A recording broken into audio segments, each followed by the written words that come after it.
腦刺激治療咧，對於大部分嘅患者嚟講咧，都係冇乜副作用嘅。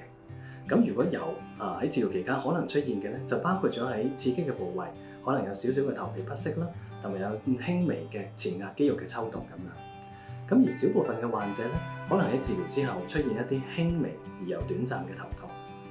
咁而誘發癲癇發作咧，係腦刺激治療期間可能出現嘅一啲好罕見嘅副作用嚟嘅。大概咧就係每3萬次嘅治療先至有機會出現1次咁樣。所以喺處方腦刺激治療之前咧，醫生都係會對患者咧做一個安全性嘅評估，務求咧就係將啲副作用嘅風險咧就係降到最低。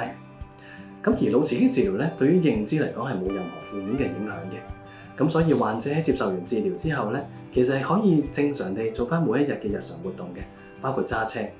咁亦都同時間冇報告顯示咧，就係腦刺激治療有任何嘅長期副作用嘅。